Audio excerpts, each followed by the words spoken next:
നമസ്കാരം. മലയാളി വാർത്തയിലേക്ക് സ്വാഗതം. പീഡനക്കേസിൽ പാലക്കാട് നഗരസഭയിലെ കോൺഗ്രസ് കൗൺസിലർ പ്രശോഭ് സി വത്സൻ തുടർച്ചയായ 4ാം ദിവസം ഒളിവിലാണ്. ദളിത് യുവതിയുടെ പീഡന പരാതി ഉയർന്നു പിന്നാലെയാണ് രാഹുൽ മാങ്കൂട്ടത്തിൽ സ്റ്റൈലിൽ പ്രശോഭും ഒളിവിൽ പോയിരിക്കുന്നത്. എന്തായാലും പ്രശോഭിനെതിരെ കേസെടുത്തിട്ടുണ്ട്. മാത്രമല്ല, കഴിഞ്ഞ ദിവസം പ്രധാനമന്ത്രി നരേന്ദ്രമോദിയും പ്രശോഭ് വിഷയം അദ്ദേഹത്തിന്റെ പ്രസംഗത്തിൽ ഉന്നയിച്ചിരുന്നു. പാലക്കാട് തിരഞ്ഞെടുപ്പ് പ്രചാരണത്തിന് പ്രധാനമന്ത്രി നരേന്ദ്രമോദി ഈ വിഷയം പരാമർശിച്ചതോടെ കോൺഗ്രസിനെതിരെ വിമർശനം ഉയർത്തുന്നതിനിടയിലാണ് ഈ വിഷയം കൂടി പരാമർശിച്ചത്. ഇതോടെ വിഷയം കൂടുതൽ ചർച്ചയാവുകയാണ്. പ്രശോഭിനെ പിടികൂടാൻ അന്വേഷണം ഊർജിതമാക്കി പോലീസ്. ഇക്കഴിഞ്ഞ വെള്ളിയാഴ്ചയാണ് പ്രശോഭിനെതിരെ യുവതി പരാതി നൽകിയത്. പീഡന പരാതി ഉയർന്നതോടെ പ്രശോഭിനെ കോൺഗ്രസ് പുറത്താക്കിയിരുന്നു. എന്തായാലും പോലീസ് നിലവിൽ അന്വേഷണം ഊർജിതമാക്കിയിരിക്കുകയാണ്. ബലാത്സംഗം, പട്ടികജാതി പട്ടികവർഗ പീഡന നിരോധന നിയമം എന്നീ വകുപ്പുകൾ ചുമത്തിയാണ് കേസ്. പരാതി പുറത്തു വന്നതിനു പിന്നാലെ ഒളിവിൽ പോയി കേരളം വിട്ടിരിക്കാം എന്ന നിഗമനത്തിലാണ് നിലവിൽ പോലീസ് ആയിരിക്കുന്നത്. പ്രതി മുൻകൂർ ജാമ്യത്തിനായി ശ്രമം തുടങ്ങിയെന്ന സൂചനയും പുറത്തു വരുന്നുണ്ട്. പാലക്കാട് നഗരസഭയിലെ 24ാം വാർഡ് കൗൺസിലറാണ് പ്രശോഭ്.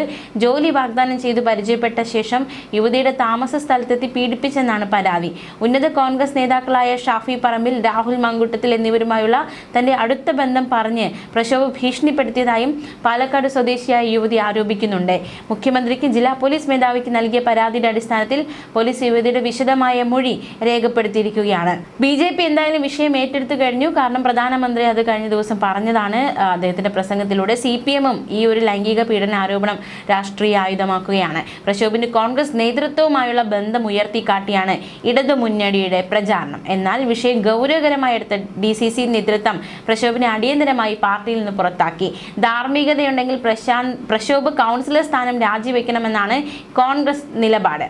പ്രശോഭിനെതിരായ ആരോപണം തിരഞ്ഞെടുപ്പ് ഫലത്തെ ബാധിക്കില്ല എന്ന് UDF സ്ഥാനാർത്ഥി രമേശ് പിഷാരടി പ്രതികരിച്ചു. ചൂഷണത്തിനിരയായ പെൺകുട്ടിക്ക് നീതി കിട്ടണമെന്നും നിയമം അതിന്റെ വഴിക്ക് പോകട്ടെ എന്നുമായിരുന്നു രമേശ് പിഷാരടിയുടെ പ്രതികരണം.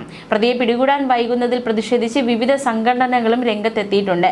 ജില്ലാ അതിർത്തികളടക്കം പോലീസ് നിരീക്ഷണം ശക്തമാക്കിയിട്ടുണ്ട്. പാലക്കാട് മണ്ഡലത്തിലെ പ്രവർത്തകൻ എന്ന നിലയിൽ പ്രശോഭ് പ്രചരണത്തിന് വന്നിരുന്നുവെന്നും അല്ലാതെ വ്യക്തിപരമായി തനിക്ക് പരിചയമുള്ള ആളല്ല എന്നും രമേശ് പിഷാരടി പറഞ്ഞിരുന്നു. ഖേദകരമായ വാർത്തയാണിത്. ഒരു വാർഡ് മെമ്പറുമായി ബന്ധപ്പെട്ടുള്ള ആരോപണം വോട്ട് ചെയ്യുന്ന സാഹചര്യത്തിൽ ജനം നോക്കുമെന്ന് തോന്നുന്നില്ല എന്നും രമേശ് പിഷാരടി പറഞ്ഞു. ജോലിയുടെ അഭിമുഖത്തിനായി പട്ടാമ്പിലെ വ്യാപാര സ്ഥാപനത്തിലേക്ക് കൊണ്ടുപോകാമെന്ന് പറഞ്ഞ് കാറിൽ കയറ്റിയ ശേഷം പീഡിപ്പിക്കുകയായിരുന്നുവെന്നായിരുന്നു യുവതിയുടെ ആരോപണം. പാലക്കാട് ജില്ലാ ആശുപത്രിക്ക് സമീപത്ത് വെച്ചായിരുന്നു രണ്ടാമത്തെ പീഡനം. ഭീഷണിപ്പെടുത്തി ഹോട്ടൽ മുറിയിലേക്ക് വിളിച്ചു വരുത്തി. ആക്രമണം ഭയന്ന് മൊബൈലിൽ ദൃശ്യങ്ങൾ പകർത്തി. ഷാഫി പറമ്പിൽ MP തന്റെ ആശാനാണെന്നും MLA-മാർ MP-മാർ തുടങ്ങിയവരുമായി അടുത്ത ബന്ധമുണ്ടെന്നും പറഞ്ഞ് ഭീഷണിപ്പെടുത്തിയെന്നും യുവതി പരാതിയിൽ ചൂണ്ടിക്കാട്ടിയിട്ടുണ്ട്. ഇക്കാര്യങ്ങൾ ചൂണ്ടിക്കാട്ടി മുഖ്യമന്ത്രി പിണറായി വിജയൻ പാലക്കാട് ജില്ലാ പോലീസ് മേധാവിക്ക് യുവതി പരാതി നൽകിയതാണ്.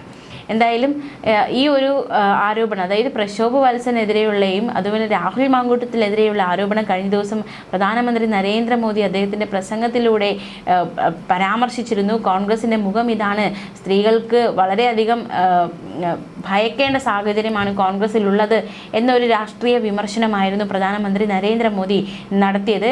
എന്തായാലും അദ്ദേഹത്തിൻ്റെ ഈ ഒരു രാഷ്ട്രീയ പരാമർശം വലിയ രീതിയിൽ വിമർശനത്തിന് കാരണമാകുന്നുണ്ട്. പ്രത്യേകിച്ച് രാഹുൽ ഈശ്വർ പ്രധാനമന്ത്രിയെ വിമർശിച്ച് രംഗത്ത് വന്നിരിക്കുകയാണ്. എന്താണ് രാഹുൽ ഈശ്വർ പറഞ്ഞതെന്ന് കൂടി നമുക്ക് നോക്കാം.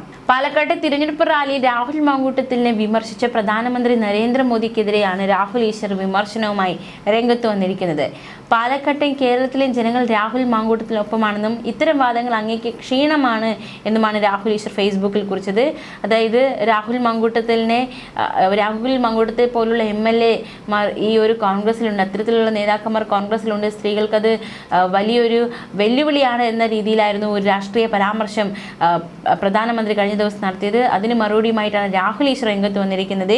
രാഹുലിനെ കടന്നാക്രമിച്ച പ്രധാനമന്ത്രി മോദിജി, ആദരണീയായ PM മോദിജി, ഇത്തരം വാദങ്ങൾ അങ്ങേക്ക് ക്ഷീണവും പ്രധാനമന്ത്രി പദത്തിന്റെ വില കുറയ്ക്കുന്നതുമാണ്. താഴെ കോടതി മുതൽ സുപ്രീം കോടതി വരെ രാഹുൽ മാങ്കൂട്ടത്തിന് അനുകൂലമായ വിധിയാണ് നൽകിയത്. രാഷ്ട്രീയത്തിന് അതീതമായി സാധാരണ പാലക്കാടിന്റെ കേരളത്തിന്റെ ജനങ്ങൾ രാഹുലിനൊപ്പമാണ്. രാഷ്ട്രീയം കൊണ്ടല്ല, അനീതി നേരിട്ട് ചവിട്ടി താഴ്ത്തപ്പെട്ടവനായതുകൊണ്ട്. ദയവായി ഈ അന്തംഗമി ഫെമിനിസ്റ്റ് സ്ത്രീപക്ഷ നാടകവാദങ്ങൾ താങ്കളെ പോലെ ഭാരതത്തിന്റെ പ്രധാനമന്ത്രി ഉപയോഗിക്കരുതേ. പാലക്കാട്ട് MLA സ്ത്രീ സുരക്ഷയ്ക്ക് ഭീഷണി, മറ്റൊരു നേതാവും പുറത്തായി, ഇത്തരക്കാരെ സൂക്ഷിക്കണമെന്ന മോദിയുടെ വാക്കുകളോട് പ്രതികരിക്കുകയായിരുന്നു രാഹുൽ ഈശ്വർ. ഇത്തരത്തിലുള്ള വില കുറഞ്ഞ പ്രസ്താവനകൾ പ്രധാനമന്ത്രിയുടെ ഭാഗത്തു നിന്നും ഉണ്ടാകരുതായിരുന്നു എന്നതടക്കമുള്ള ഒരു വിമർശനം അല്ലെങ്കിൽ അത്തരത്തിലുള്ള നിരീക്ഷണം ചുറ്റും നിന്നും ഉയരുന്നുണ്ട്. സ്ത്രീപക്ഷ നാടകവാദങ്ങൾ തങ്ങളെപ്പോലുള്ള ഭാരതത്തിന്റെ പ്രധാനമന്ത്രി ഉപയോഗിക്കരുതെന്നാണ് രാഹുൽ ഈശ്വർ പ്രധാനമന്ത്രിയോട് അഭ്യർത്ഥിച്ചിരിക്കുന്നത്. പാലക്കാട് MLA നേരിട്ട് ആക്രമിച്ചായിരുന്നു മോദിയുടെ പ്രസംഗം. പാലക്കാട് MLA സ്ത്രീ സുരക്ഷയ്ക്ക് ഭീഷണിയാണെന്നും ഇക്കാര്യം പാലക്കാട്ടുകാർക്ക് നന്നായി അറിയാമെന്നുമായിരുന്നു മോദിയുടെ പ്രസംഗം. സ്ത്രീകളെ ഉപദ്രവിച്ചതിന്റെ പേരിൽ മറ്റൊരു കോൺഗ്രസ് നേതാവിനെ പാർട്ടിയിൽ നിന്ന് പുറത്താക്കേണ്ടി വന്ന സാഹചര്യം ഉണ്ടായെന്നും പ്രക്ഷോഭ വിഷയം ചൂണ്ടിക്കാണിച്ച് പ്രധാനമന്ത്രി വ്യക്തമാക്കി. ഇത്തരം നേതാക്കളെ കേരളത്തിലെ സ്ത്രീകൾ ഗൗരവത്തോടെ കാണണമെന്നും അദ്ദേഹം മുന്നറിയിപ്പ് നൽകി. എന്തായാലും ഇതിന് മറുപടിയുമായി രാഹുൽ മാങ്കൂട്ടത്തിൽ രംഗത്ത് വന്നിരുന്നു. ഫേസ്ബുക്കിലൂടെ പ്രധാനമന്ത്രിക്ക് രാഹുൽ മാങ്കൂട്ടത്തിൽ മറുപടി നൽകിയിരിക്കുകയാണ്. ആ ഫേസ്ബുക്ക് കുറിപ്പ് ഇപ്രകാരമാണ്: മിസ്റ്റർ പ്രൈം മിനിസ്റ്റർ, പാലക്കാട് വന്ന് താങ്കൾ വല്ലാതെ വാചാലനായല്ലോ സ്ത്രീ സുരക്ഷയെ പറ്റിയൊക്കെ. സ്ത്രീ സുരക്ഷ എന്ന് വാക്കുച്ചരിക്കാനെങ്കിലും നിങ്ങൾക്ക് അവകാശമുണ്ടോ? ഇന്ത്യ എന്ന നമ്മുടെ രാജ്യത്തിന്റെ യശസ് വാനോളം ഉയർത്തിയ വിനേഷ് ഫോഗട്ടും സാക്ഷി മാലിക്കും ബജ്രാംഗ് പുനിയയും അവർക്ക് നേരിടേണ്ടി വന്ന അതിക്രമത്തെ പറ്റി ഉന്നയിച്ചപ്പോൾ ഈ രാജ്യം തലകുനിച്ച് നിന്ന് നാളുകൾ അങ്ങ് മറന്നാലും ഇന്ത്യ മറക്കില്ല. അന്നവർ ആരോപണം ഉന്നയിച്ച് അങ്ങയുടെ സുഹൃത്ത് ബ്രിജ് ഭൂഷണെ ചേർത്ത് പിടിച്ച് സംരക്ഷിച്ച ആളല്ലേ നിങ്ങൾ? നിങ്ങളാണോ ധാർമ്മികതയെ പറ്റി പ്രസംഗിക്കുന്നത്? കർണാടകയിൽ അങ്ങയുടെ വിശ്വസ്തൻ യെദ്യൂരപ്പയെ കണ്ണിലെ കൃഷ്ണമണി പോലെ സംരക്ഷിച്ച് താങ്കളല്ലേ? എന്നിട്ട് ഇത് പറയാൻ നാണമില്ലേ? അതും പോട്ടെ, അങ്ങ് ഇതൊക്കെ വന്ന് പറഞ്ഞ പാലക്കാട്ടെ BJPയുടെ മുഖ്യ സംഘാടകരില്ലേ, അവരുടെ കയ്യിലിരിപ്പിനെ പറ്റി എന്തെങ്കിലും ബോധ്യം താങ്കൾക്ക് വേണ്ടേ? ഇതെല്ലാം പോട്ടെ, അങ്ങയുടെ പാർട്ടിയുടെ തലമുതിർന്ന നേതാവും രാജ്യസഭാ മെമ്പറുമായിരുന്ന സുബ്രഹ്മണ്യ സ്വാമി അങ്ങയെപ്പറ്റി ഉന്നയിച്ച ആരോപണത്തെ പറ്റി ഒരു വാക്ക് പ്രതികരിക്കാൻ താങ്കൾക്ക് ധൈര്യമുണ്ടോ? അതും പോട്ടെ, നിങ്ങളുടെ ഏറ്റവും വലിയ ന്യായീകരണ തൊഴിലാളിയും മോദി ഭക്തയുമായിരുന്ന നിങ്ങളെപ്പറ്റി പുസ്തകം വരെ എഴുതിയ എഴുത്തുകാരിയും ആക്ടിവിസ്റ്റുമായ മധു പൂർണിമ കിഷോർ കഴിഞ്ഞ ദിവസം നിങ്ങളെപ്പറ്റി പറഞ്ഞതിനെ പറ്റി എന്തെങ്കിലും പ്രതികരണമുണ്ടോ? എന്തുകൊണ്ടാണ് നിങ്ങളോട് അവർ 2014 മുതൽ അകലം പാലിക്കുന്നതെന്നും നിങ്ങളെപ്പറ്റി എഴുതിയ ബുക്ക് നേരിട്ട് കൈമാറാഞ്ഞത് എന്തുകൊണ്ടാണ് എന്ന് അവർ പറഞ്ഞതിനെപ്പറ്റി എന്തു പറയുന്നു? അതൊക്കെ പറയാൻ ദേശീയ മാധ്യമങ്ങൾക്കും ചില മലയാള മാധ്യമങ്ങൾക്കും പേടി കാണും. എനിക്ക് പേടി നഹി എന്ന് പറഞ്ഞാൽ നഹി.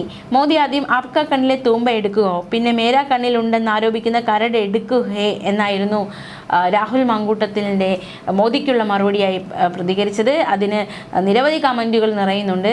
മാത്രമല്ല, കമൻറ്റ് ബോക്സിൽ സുബ്രഹ്മണ്യ സ്വാമി മോദിയെക്കുറിച്ച് പറഞ്ഞതും അതുപോലെ തന്നെ മധു പൂർണിമ മോദിയെക്കുറിച്ച് പറഞ്ഞതുമായിട്ടുള്ള കാര്യങ്ങളുടെ എക്സ്പോസ്റ്റിൻ്റെ ഒരു സ്ക്രീൻഷോട്ട് കൂടി രാഹുൽ മാങ്കൂട്ടത്തിൽ പങ്കുവെച്ച തെളിവുകൾ സഹിതമാണ് മോദിക്കെതിരെ രാഹുൽ മാങ്കൂട്ടത്തിൽ അതിരൂക്ഷ വിമർശനം ഉന്നയിച്ചിരിക്കുന്നത്. എന്തായാലും പ്രധാനമന്ത്രി അതിരൂക്ഷമായി തന്നെ രാഹുൽ മാങ്കൂട്ടത്തിൽ തൻ്റെ ഫേസ്ബുക്കിലൂടെ വിമർശിക്കുകയാണ്. മാത്രമല്ല, കഴിഞ്ഞ ദിവസം ഈ പരാതിക്കാരികൾക്കെതിരെയും രാഹുൽ മാങ്കൂട്ടത്തിൽ ഒരു ഫേസ്ബുക്ക് പോസ്റ്റ് പങ്കുവച്ചിരുന്നു. ആ ഫേസ്ബുക്ക് പോസ്റ്റ് കൂടി നമുക്ക് നോക്കാം. സാധാരണ അല്പം കൂടി ക്രൗര്യഭാവത്തിലുള്ള ഫോട്ടോകളാണല്ലോ എൻ്റെ കൊടുക്കാറ്, ഇതിപ്പോൾ എന്ത് പറ്റി? പിന്നെ അടിയന്തര നിർദ്ദേശം കൊടുക്കുന്ന DGPയോട് ഞാൻ കൊടുത്ത പരാതികൾ കൂടി വായിച്ചെങ്കിലും നോക്കാൻ പറയണം. നിഷ്പക്ഷനാണെന്ന് തെറ്റിദ്ധാരണയെങ്കിലും ഉണ്ടാകട്ടെ. അല്ലെങ്കിൽ ഇപ്പോൾ പിൻസീറ്റ് ഡ്രൈവ് നടത്തുന്ന ശശിയെ IPS ഹോണററി കൊടുത്ത് DGP ആക്കിയേക്കും. ഞാൻ ഇതുവരെ എന്തെങ്കിലും സൈബർ ആക്രമണം നടത്തുക, എനിക്ക് എതിരെ അങ്ങനെ ഒരു പരാതി ഉണ്ടോ? എന്നിട്ട് എൻ്റെ ചിത്രം എന്തിനാണ് കൊടുത്തേക്കുന്നത്? അപ്പോൾ ഈ മാധ്യമങ്ങൾ എനിക്കെതിരെ നടത്തുന്ന സൈബർ ആക്രമണത്തിന് ആര് കേസ് കൊടുക്കും? പിന്നെ എൻ്റെ കയ്യിലുള്ള തെളിവുകൾ പുറത്തുവിടാമെന്ന് പറയുമ്പോൾ തന്നെ എന്തിനാ ഇങ്ങനെ ഉറഞ്ഞു തുള്ളുന്നത്? അറ്റവും മുറിയുമല്ല, കോടതിയിൽ സമർപ്പിക്കാൻ പോകുന്നതുമായ എല്ലാ തെളിവും പുറത്തുവിടാൻ ഞാൻ തയ്യാർ.